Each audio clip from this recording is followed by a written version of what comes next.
Welcome everyone to another Life at the Turn live Q&A. I'm really excited to have Matt on from PutterCup. Matt and I have known each other for a couple of years now through various golfing forums, and he's got a really fun product and one that I use a lot and one that my kids actually use.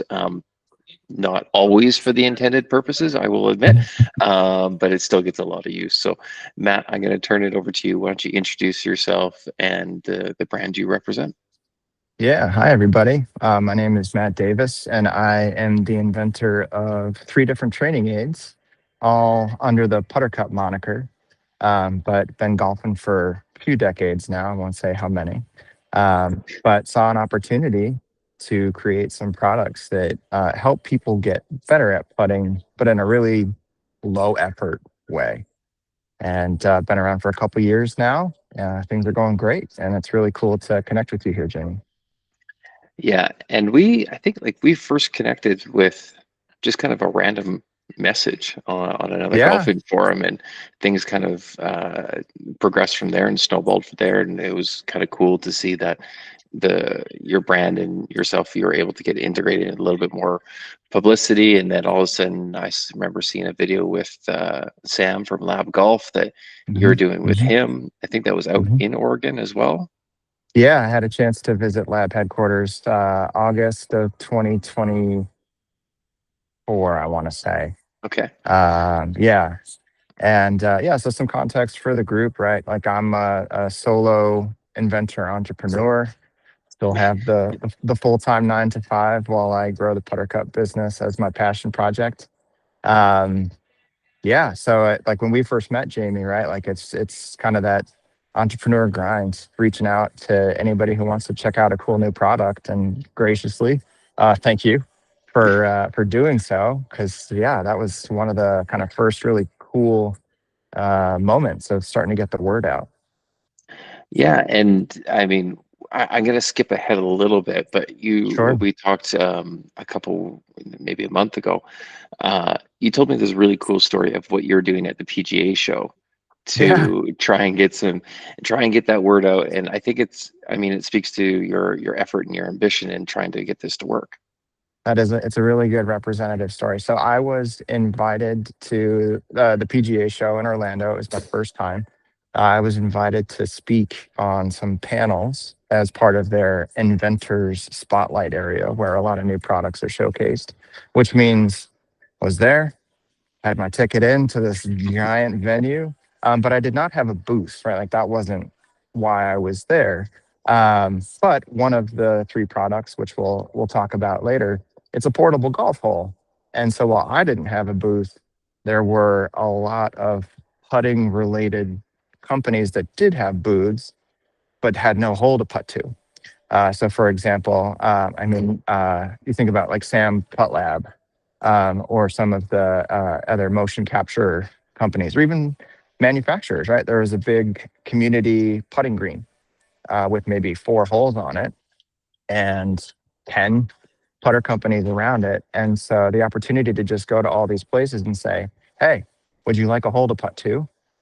Because for sure, when people are trying out things, it's always different when you have an actual hole to putt to. Right? You actually have to think about speed control and how far away you're finishing from the hole as you would on a golf course. So yeah, by the end of the event, we're kind of everywhere. Everywhere I could find a place that needed a putting cup, there they were. So yeah, technically, I guess you could say I probably had 20 booths by the end of it.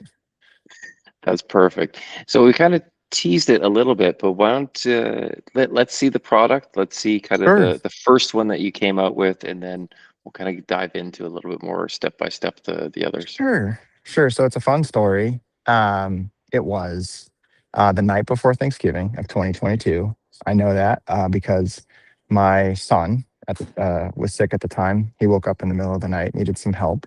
And before I could fall back asleep, literally 1 o'clock in the morning, my brain just kind of said, "Hey, I have these friends. They really struggle with putting, and it's mostly mental. It's nothing physical, right? There's nothing majorly wrong with their stroke. It's just they get nervous, and this would help them." And so that was the first product, which I'll hold up here, and then I can actually show you on a green here. This is called the speed bump, and you insert it into a golf hole. So you can see there's a cup-sized lip on the bottom. Yep. This is a really subtle incline. It's only a quarter of an inch, but basically what it won't let you do is stop a ball right on the edge of the hole, have it sit there for a second and fall in. You have to have proper holing pace, which, if you're familiar with the work of Dave Pels, he did a whole bunch of research and found that that ideal pace was 17 inches past the hole. I don't even know if you have to hit it that hard to get over a quarter of an inch, but it makes you commit. It makes you commit to what you would call drive pace or back of the cup pace. And you kind of have to also keep it within the edges of the hole. If you get too far outside or too close to the edges, right, it can get deflected. So it really Yep. makes you commit, and it really gets you kind of automatic and dialed in, particularly on those short pressure putts where I saw my friends struggling. And so it was just kind of, just think about getting it over this little lip, and it kind of helped them clear out some of the fear and stress and nerves that they had over short putts. So that's great. It can be tricky, right? There are going to be putts that don't go in to this, that will go into a full size hole, but that's the point. So this is what Right. I picture anytime I'm inside of 4 feet when I'm playing myself. And that kind of gave rise to an opportunity for the second product, which is this one. It's called the Center Cup. Again, it has a base that you insert into a golf hole. But when you start thinking about particularly putts that have more break, right? Things that might be falling appropriately with the right speed, somewhere, between 3 and 4 o'clock or 9 and 8 o'clock. This guy's almost too challenging, right? Right. This, I don't know if you can see on the camera, it's like a millimeter, maybe even less thick. Yep. So it doesn't affect the roll of a putt. It just shrinks the size of the hole by 1 inch. So you can see there's a 1/2 inch overhang all the way around, so that Yep. what you're looking at is a 3.25 inch golf hole instead of a 4.25 inch golf hole. And so when you think about those 50-50 putts from 6 to 12 feet, practicing with this, once you take it away from the hole, it automatically is going to feel easier. So these are the two that I started with. They're for different kinds of putts, but they both make you commit, and they both kind of give you this automatic advantage where you're not changing your stroke. It's not making you think about your body. You just have to be really committed to what you want to do on a putt, which is either give it a little bit of pace, keep it inside the edges, or give it more of a drip dying pace, but it's still got to be super accurate. Now, these are great if you have a golf hole, but what happens if you don't? No place to stick them. And so that's where the third guy came in. This is called the To Go Cup. It's flat on the bottom, which means you can throw it down anywhere you want to putt on any surface, indoors or outdoors. This is a 4.25 inch hole in the middle, so that's a regulation size golf hole. But kind of similar to the others, because there is an incline, it plays a bit smaller than a full size Yep. golf hole. So when you are practicing on a putting mat, on your carpet, if you're on a crowded practice green and you just want to throw down an actual hole to putt to, it's still going to be a bit more challenging, so that then when you go out onto the golf course, you automatically have this sense of relief and room for error. Like, there are often times where I will make a stroke now, and my first thought is, oh, I pushed it. And then it ends up Mm. going in to the, call it, the right edge of the cup, because what I'm used to might have rejected it. So all of them share this kind of belief that practice should make the real thing feel easier. And that's kind of one of my philosophies when it comes to putting. Is there's a lot of stuff out there right now that feels easy when you use it, but then when you take it away, you don't have it anymore and it feels scary. All of a sudden you don't have that crutch to follow. Whereas these take the different approach of, it adds some challenge. It's true to the real experience of putting where it's just you in the hole. But once you go to the course, it's actually easier. And so that's a really quick overview just from me sitting in a chair here. I can show you what it looks like when they go in the hole if you want. Yeah, sure. And while Cool. you're kind of moving over there and getting set up, there, Sure. one of the things that I really liked when I got mine was, they're like a silicone material for the other than the first one. Hmm. That's a harder plastic, but the durability is great. As a the I'm sorry, I'm terrible with the name of but the one that shrinks the hole. My Yeah, the kids center use cup. that, Yeah. the center cup. That one, Hmm. they use that as a frisbee. I Mm, found it in the oddest of places, and I always find it again. But you know, they use it. And I actually bring the putter cup to like the I bring it to work because I can toss it down. And what I like compared to some of the other training aids that are like it, you can hit multiple balls into it because I found that there are some other ones that are good, but what ends up happening is you're only able to use one golf ball, but I do really prefer the fact that when you're using it, I'm going to unpin myself here for a second. Um, as I said, you really need to make sure that you're hitting it in the right spot, hmm. in the center. Else, it might not get entirely rejected, but you'll see it kind of veer off the lip, Hmm. which is Hmm. I, I don't know. It just works. For someone that likes it as a putter that likes to try and dive into the hole. I don't Hmm. like forcing it past. It Hmm. does exactly that. It makes you commit to making a better stroke to get it Hmm. into.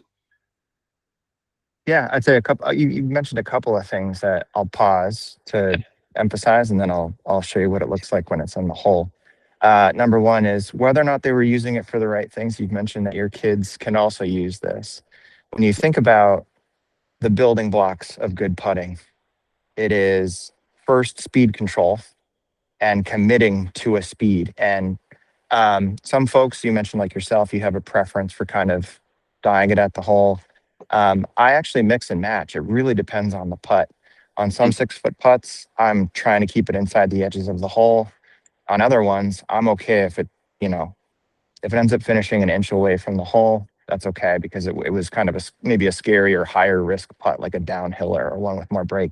So, but committing to a speed first is really important because that dictates your line. And I think a lot of folks can get fixated on line and forget about speed and what the goal is on a putt, especially when you think about how anything past 8 feet, even for professionals, is less than 50%. And yeah. so if you're an everyday player, right, the goal on most putts is to get it close and leave yourself an easy two putt. So um, kids can use these, right? There's a lot of training aids that kids, it's not built for them. But if you're trying to think about instilling the fundamentals of strong putting, you can be a kid, you can be a grown up, you can be just starting out, or I've now even got a couple of professional golfers who have integrated this into their routine because whatever your routine is, it just adds challenge and it makes you focus. And like I said, the goal is to get ready for game time, right? Yeah. To get out onto the course and feel like you've been there, you've handled the pressure. And so I'm gonna flip my camera around. Yeah. Of course. I can figure out where that button went. Can I do that? There it is. All right. So I'm gonna set it up actually this way so that you're looking downhill because this hole is kind of located right on a crown. And I got to ask, what's your gamer putter? So right now I have this Lombardi Trofeo. Okay. Yeah. I really like. It's got a. I don't know if you can see it. It's got a honeycomb Milled face. Yeah. milled face, and then I've always kind of lived in this mid mallet kind of size and shape. Um, I don't have a crazy amount of arc, but I'm definitely more arc than straight back, straight through. And so I find I like the blade style because of the arc, and then I like the weight of having Mm, just a little bit more heft to it. So I mentioned once you put this into the hole, first of all, you can see that took less than a second. So when you yeah. think about what's out there and what can help you get better in minimal time, because let's face it, most everyday players might spend a couple of minutes on the putting green max. Convenience is important, but I'm going to try and show you like really as much as I can. Yeah. That's great. That's not a big lip. It's a quarter of an inch. So if you Yeah. can, if you ever see a ruler, remind yourself what a quarter of an inch is. So the whole thing is you just can't baby it too much. However, and I'll show you, it also doesn't take much to pop it right over it. So it's not trying to get you to hit it 5 feet past. That's not the goal. The goal Right. is, like I said, that Dave Pell's 17 inches. And I'll show you one other thing I do like to do. You can pick any letter, but I typically like to pick that green U, Yeah. and I'll line it up where I want the ball to enter the hole. Because Okay. one of the things that you can do to increase your chances of making a putt is have a really specific spot on the hole where you want it to go in. So this is probably 3 feet, maybe a fraction more. This is always the fun moment where the pressure's on because I haven't rolled a putt today.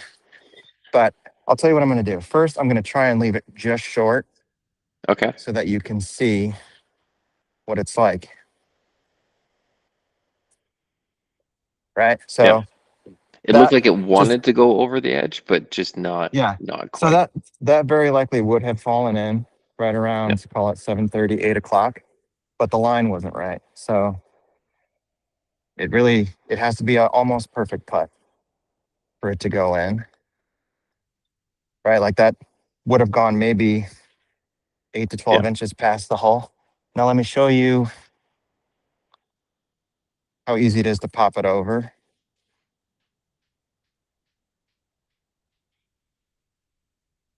Right. So that putt would have gone probably 3, 4 feet past the hole, and it Right. skipped the cup because the goal is not crazy pace. It's not letting you run the risk of getting so tepid with it that a couple of things could happen on a real green. Number one is there's going to be imperfections on the green. It's going to Yeah. wiggle. This will help you eliminate some of those. And also, you just can't end up decelerating so much that you risk leaving it short. So this is Jamie's favorite. This is the center cup. Show you what that looks like from above. Here is the size of the golf ball for reference. So it's 1 inch decrease in the size of the hole. So 3.25 instead of 4.25. And I like to use this guy to really get consistent on short pressure putts. So call it three Okay. feet, 4 feet, where, I mean, if you watch the pros, I'll even say 10 times out of 10, they got some good pace on those putts because Yeah. they know if it misses, they'll probably make the comebacker. And so I'll roll a couple quick putts here. So now we're getting to more like 6, 7 feet.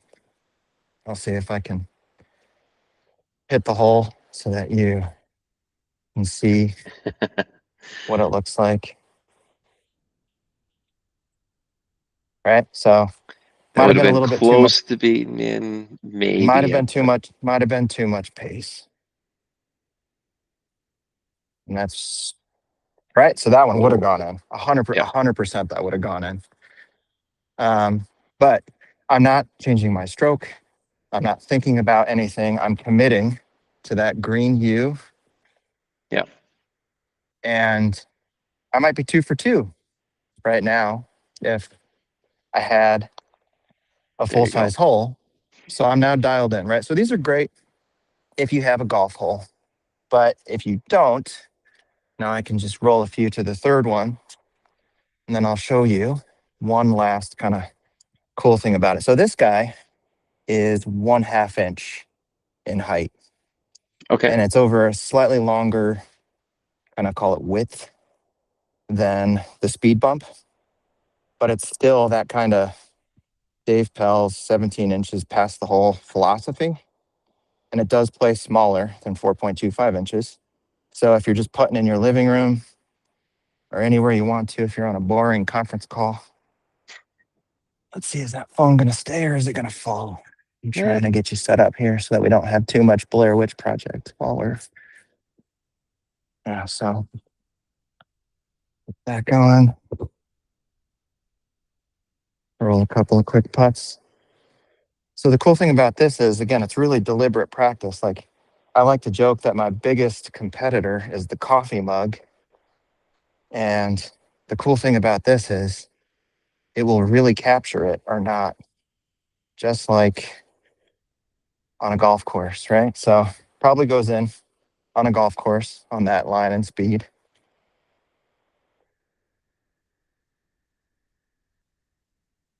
There we go. So that's a There true you go. putt. You really like it, it's giving you honest combination of speed control and smart line start line, just like you want when you're doing deliberate high quality putting practice.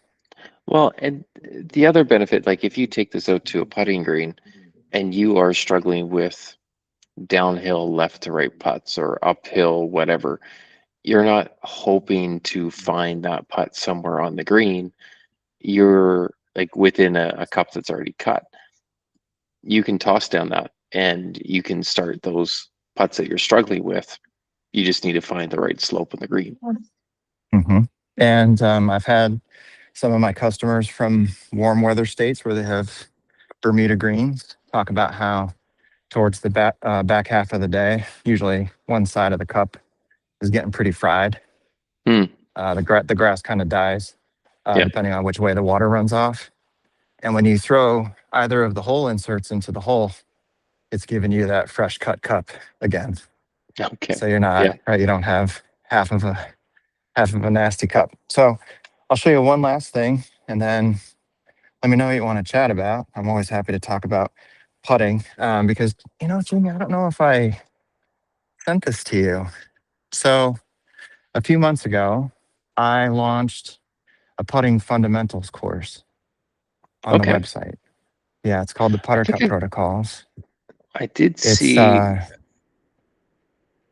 it's Yeah, go one ahead. hour. Sorry. But it's bite sized. So there's 23 different videos, but it covers everything from mindset, green reading, key fundamentals for your setup, right? Checkpoints for your setup to make sure you're going to rock the putter back and forth. What actually powers the stroke, like what you should be feeling kind of moving it, all the way through to a couple of key recommendations on how to think about practice versus a warm up. So if you've never taken a putting lesson, we can talk about any of those concepts here. But it really is, it's meant to kind of break putting down to its simplest of forms because that's what it should be. I feel like there's a lot out there right now that's making putting complicated, and it's making you think about a lot and trying to kind of force fit a certain, call it, arc, right? And I mean, you just look at so many of the best putters in history; they look really different from one another because they did what worked for them. So Yeah. check it out. You might find it helpful. So just lastly, one last product thing, and then we can talk about anything you want. So because this is a 4.25-inch hole, the other ones work with it. Yeah. So at my office, the carpet's really thin, and it's on concrete, and so it's almost impossible to capture. And Okay. so if you throw the speed bump in, it creates that seamless edge. Yeah. But just like on a real hole, it increases the height by a quarter of an inch. And so you can have a little bit more height if you want it. Or if you're working on lag putts, like let's say you're working on something that's 30 or 40 feet away, this just gives you a little bit more visibility because you can create a hole anywhere you want to work on a putt, kind of like you Right. said. And then this is just kind of like if you're feeling angry at the world that day, go ahead and throw the hole shrinker, the center cup, into the to go cup because now you've got both really demanding conditions for speed and the smaller hole size. So this is probably like the equivalent of those tiny holes you might see on country club greens sometimes. Right. But yeah, like it's meant to have a few reps go a long way towards putting your emphasis on the target, getting out of your head about your stroke. Um, there's three folks I like to talk about, and I think they might represent a growing mindset when it comes to putting. So Bob Rotella was one of the first, Hmm. right? In his book, Putting Out of Your Mind, he basically says, be a kid, right? If you give a kid a putter and a ball, they're going to figure it out pretty quick within 10 putts, and they're not thinking about anything technical. But then you have Dr. Izzy Justice, who has done a lot with brainwave measurement and measuring kind of what's going on in the brain. And he's very target oriented, right? Like Right. really have a very clear picture in your mind of where you want the ball to go, and your body will do a lot of the rest by itself. Yeah. And then there's Dr. Sasha McKenzie from the Stack System. He's a big proponent of heads up putting, where you're not even looking at the ball, you're looking at the hole Yeah. while you're putting. Like imagine how many putting gadgets and gizmos would be irrelevant because you're not looking down at the ground at all. So these are meant to boost your target focus, give you some higher standard of practice so that the real thing's easier, and hopefully just convert on more of those putts, particularly inside of 12 feet where you actually have a chance of making it. Well, and it's such a simple idea, but it works. It, I use mine all the time. I said I have it at Yeah. work. Um, I actually thoroughly, one of the guys that I work with, he's not a golfer.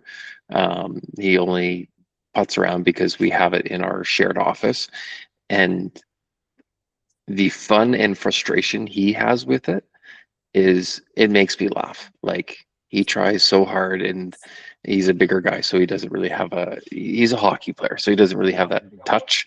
Mhm. But he will spend 20, 30, 40 minutes just grinding away putt after putt after putt. And it's fun, it's enjoyable. But like you said, it serves a purpose, and it Yeah, works well, yeah. and it hits. It's meant to give you kind of a hidden edge, right? Because it's not about your body, it's not about your stroke, it's about practice. And what is the function of practice? It's to get you ready for the real thing, right? Yep. Approximate it and represent it, and hopefully make that real thing feel easier, particularly when the pressure's on. Exactly. So before we get into a few other things, where can people find you? I know, like, I already know that Hmm. you've signed up for Life of the Turn, so you're already there. Hmm. But Yep, I'll for be people there. that may be watching it on Hmm. YouTube or seeing this through Hmm. social clips, where can they find you and your products? Yeah, so as far as content and socials go, I'm most active on Instagram. I publish everything to Facebook in addition, but Instagram's kind of my main spot, and it's just PutterCup Golf. And that's also the name of the website, which is puttercupgolf.com, which is where you can go to purchase. And pricing? It's $34.99 for the 3-pack. We do have, of course, special offers on the website. Like we have a couple of offers where it includes the protocols putting course as well. Okay. And then we also have one kind of offer called the Golf Buddy Bundle, so that if you and someone you know could both get better at putting, right, you start to see the price come down. So there's plenty of options on there. But the typical one people buy is the 3-pack for the $34.99. I can't imagine, like, I'm just thinking of all the different training aids people have probably bought over the years, and how much they could have probably saved had they just gotten this to begin with. Um, it's Thank you. just, I, I I mean, just thinking about the money that I've spent on training aids, and how many end up in a back corner that never get used. It's yeah. Well, I Uh, mean, I'll hop back on the soapbox for a quick second, right? yeah, Like please do. golf is an industry where when you see other people using something, right, you think I should do that too. And a lot of what's out there right now, to me, I call it comfort food or fool's gold, right? I actually think it. So I talked about how practice is meant to represent the experience of the game, right? It's Yeah, true of any sport. Your practice is supposed to get you ready for the game. And a lot of what's out there in putting right now is so far removed from the experience that you actually have on the course. Like I would argue it's very easy to roll a ball through something 2 feet or less in front of the ball. That's not putting, right? It kind of, it's about starting a putt online. I get it. It's one of the key fundamentals of good putting, but I also think it's the easiest because if you can line up with your putter square to your target line, it's pretty easy to get back there. Yeah. And if you're not, it probably has something to do with something really simple, like how you're set up, where your eyes are, where the ball might be in between your feet. Um, you can get really good at rolling a ball through something uh, in front of you with a killer fluff in Right. your putting setup or stroke that's going to show up on the golf course because you can just through repetition you can get something like that. So there's a lot out there that I think it promises. It makes you think it's going to solve a problem, but at the end of the day, you don't have it on the golf course. Go back to what I said earlier, which is you want to feel like it's easier. And I feel like a lot of what's Right. out there, it's either so far removed from the experience that you have on the course, or you feel like, well, I don't have that crutch. I don't have that thing here. And so now I'm nervous. I'm thinking about that instead of what's my target on the green? Yeah. Where am I trying to roll it to? What's the speed that's going to be required to get there? Puts your focus on the wrong things. So I hear you. Obviously, I agree. I've bought some of them in the past myself, and they ended up in dusty corners too. Yeah. Well, and I mean, I come from a curling background, and there's, I consider myself to be a pretty good putter because of my experience in curling. Curling, you are visualizing a line and a speed in order to get the stone to a certain area. And putting is the same. You need this tactile feel. And I, as mechanical as we can make putting, it's an art form. At least to me it is. It's very much an art form because you have to marry these different things, the conditions, the grass types, your speed with where you want it to enter in and everything else. There's a lot going on there. And while I think Bryson, he makes it very calculated, there's definitely an art form to it. And Mhm. being able to, like you're saying, you're with the putter cup, you're focusing on a certain area where you want it to enter to. It's Mhm. getting you to narrow in that focus, and that I think it enhances that art form. So it just can be a benefit. So that's my take on putting. I don't think it's so. Sure. No, I think it is an underserved concept right now that the first thing anyone can think about when approaching a putt is speed. You can't even think about a line until you've committed to a speed. Right now, there's a ton of stuff out there that's very line centric, and the experience on a golf course is you must commit to a speed first because there's going to be different lines for different speeds. Yep. Um, I recently posted a video on Instagram of something that I like to do. So you might hear picture a 3 foot circle around the hole, and Yep. you're trying to lag it to within that circle. So on a flat putt, right, imagine this is your 3 foot circle. Sure, I'll picture the hole right in the middle of it. But it's important to remember on a downhill putt, it's like a car with no brakes. It Hmm. takes a really long time for that ball to stop. And so you want to give it a lot of extra runway. And so on those ones, I'll actually picture the 3 foot circle, but the hole's at the very back of it. Because in order to get it Okay. to stop inside that 3 foot circle, it's going to keep trickling, right? Yeah. I do the opposite for uphill putts. I'll picture the hole right at the front of that 3 foot circle because that ball's going to hit the brakes a lot faster. And so it's speed. It's speed more than anything. And then you can commit to a line. And I think right, starting a putt generally online, I think is a lot easier than understanding that marriage of am I trying to die this in? Am I trying to have 100 putts in a row go past the hole? Is my dispersion past the hole? That's another tip that I share with people. Right? Sometimes the debate is should you use a line on your ball or not? It's literally just gonna ask, like, are you a believer in line or no line? Yeah. So, kind of like I said earlier, sometimes I'm committing to a firm pace and sometimes I'm committing to a die pace. Sometimes I use a line and sometimes I don't. And it depends on risk and how sensitive I am to speed control. So if I'm inside of 10 feet, um, 99 times out of 100, I want my dispersion pattern to be past the hole. I do not want to leave a Okay. single putt short on a 10-foot putt. Once you get past that, certainly into the 20, 30 foot, yes, you should be leaving half of your putts short, half of your putts long, ideally as tightly around the hole as you can.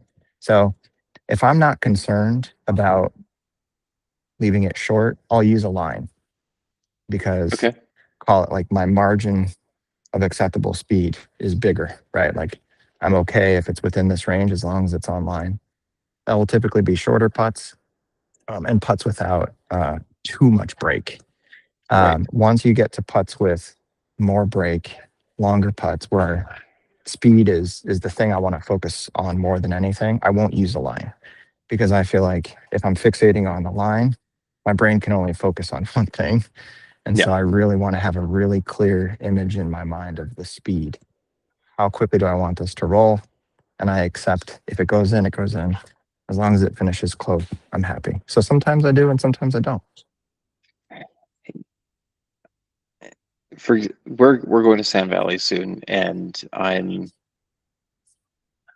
I'll say it, like I honestly have some concerns about green reading there. So where I don't know if it's different grasses, but it's going to I be a would lot guess of they golf don't. I would guess as a northern climate, it's unlikely that they're using grass where the grain is going to matter too much. It feels unlikely just because of the climate. You'll know right right. away though if you see the shiny versus the dark. Yes, That'll tell you. sends shivers down my spine when I see that. But the Don't worry um about it too much. It's not going to affect things too much. no, it's more just we were in Kingsmill 2 years ago, and one of the guys I played with, it was his first real experience with playing with Bermuda. with Bermuda and grasses that like really had a difference in grain. And I mean, it was warm, it was hot, the course was baked out, and those downhill, down grain putts, it was like putting on concrete. Um, and the uphill, like the difference was so dramatic. Mhm. Mhm. But I guess for people in green reading, are there any tips, tricks that you Yeah, for kind of sure. For recommend there? sure. I would say three things. Number one is particularly at Sand Valley, um, spend some time looking around you, right? Because they're going to have greens that had to work with the slope.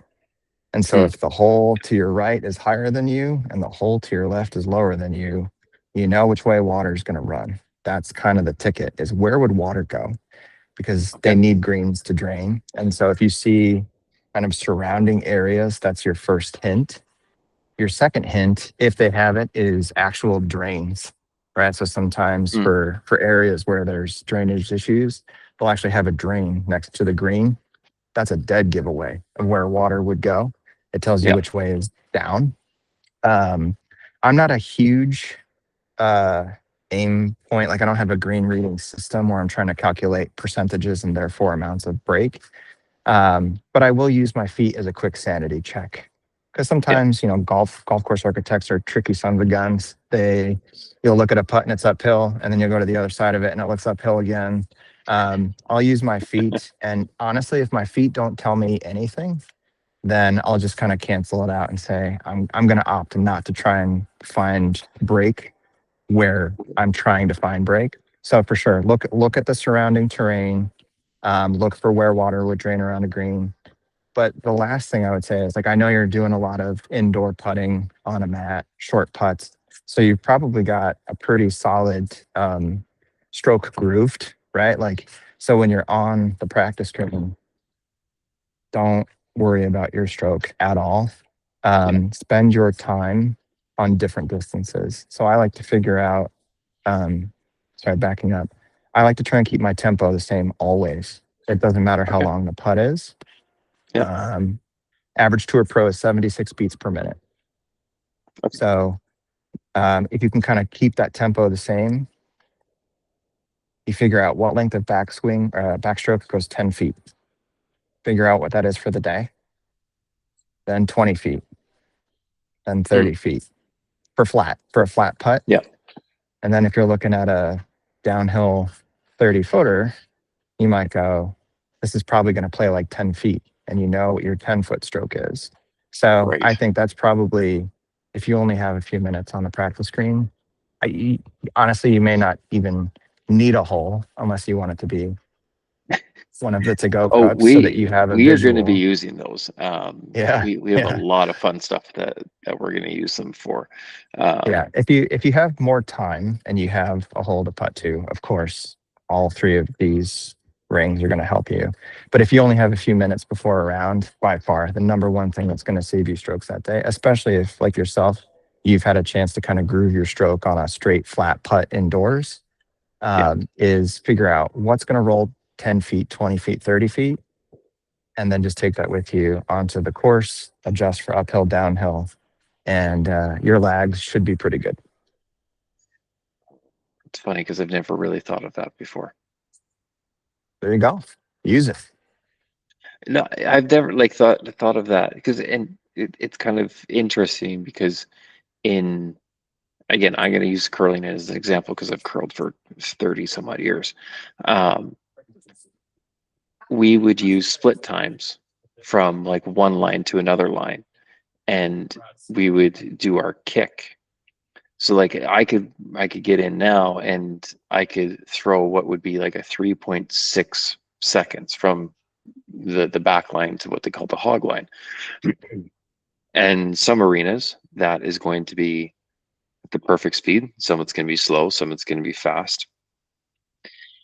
And it's kind of that same concept, but I don't know why I've never really thought about bringing that to putting.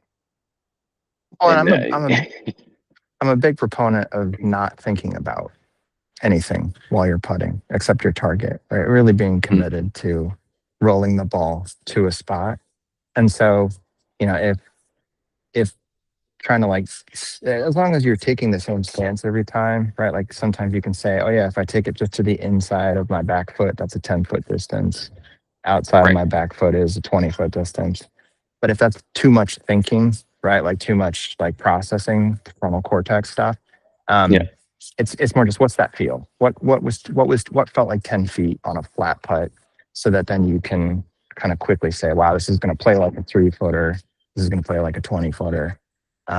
Yeah, having a benchmark that you yeah. can then adjust from, like you say with curling. That's really interesting. And so it's for the I'm going to get the name right. The PutterCup protocols.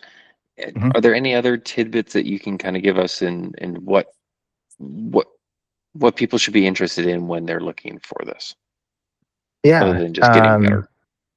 So some of what we've chatted through with the protocols, it's in there.